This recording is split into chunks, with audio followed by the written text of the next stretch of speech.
Surprising as it must seem, up these steps some 600 years ago came visitors from all the countries of the Golden East, ambassadors, merchants, soldiers, mariners. And what they saw, spread out before them as they reached the top, was a scene, a sight of remarkable and even unique splendor. But ruin struck long ago. Rising to great commercial wealth in about the year 1200, Kilwa was once a place of comfort and urban splendor. Its royal palace, one of the grand buildings of Islamic and Swahili culture, as portrayed in this accurate archaeological reconstruction. Here was one of the high points of civilized development promoted and sustained by Africa's trading networks. Placed on the edge of the ocean skyline, Kilwa was much admired by our old traveling companion, Ibn Battuta. He came here in 1332 and remembered Kilwa as one of the most handsome towns he'd seen in all his travels.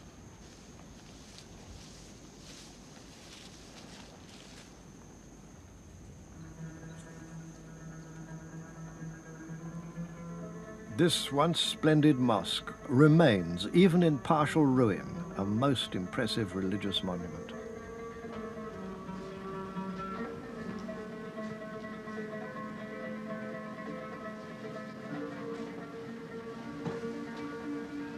Here on the distant fringe of the world of Islam, the African citizens of Kilwa honored their membership of that world with a taste and craftsmanship distinctively their own.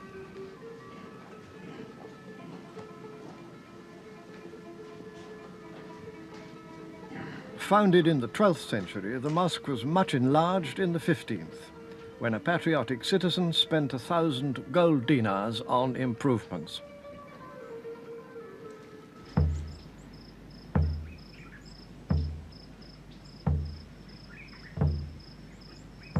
Very soon after, in the year 1498, an event took place which was to lead not only to the ruin of Kilwa, but in due course to the destruction of the Swahili trading network all along the coast. In that year, for the first time in history, 3 small Portuguese ships under the command of Vasco da Gama sailed round the Cape of Good Hope and into the Indian Ocean. The European incursion had begun. Returning home, Vasco da Gama reported what he'd seen. And just 7 years later, a much larger and more menacing fleet appeared on the horizon. A German eyewitness called Hans Meyer has left an account of what took place. Admiral d'Almeida came here with 14 men of war and 6 caravels. He ordered the ships to have their artillery ready. At dawn on Thursday, the 24th of July, all went into their boats to the shore. They went straight to the palace, and only those inhabitants who did not resist were granted their lives. At the palace, the Holy Cross was put down, and Admiral d'Almeida prayed. Then, everyone started to plunder the town of all its merchandise and provisions.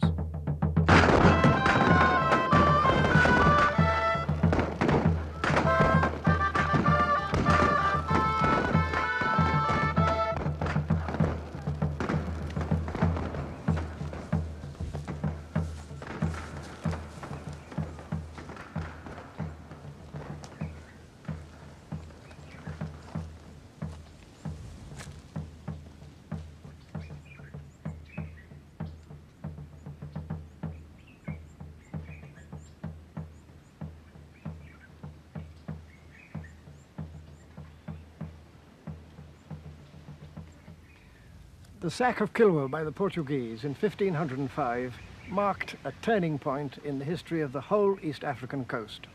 For the Portuguese, and after them the Dutch, the English, the French, seized the Indian Ocean trade and turned it to their own benefit. The old Swahili cities of coral stone, which had depended on that trade and now lost it, fell into decay. Indeed, Africa had now to suffer a long period of destructive conflict and confrontation begun by the outside world, and this would continue until these old splendors of the African past were all but forgotten.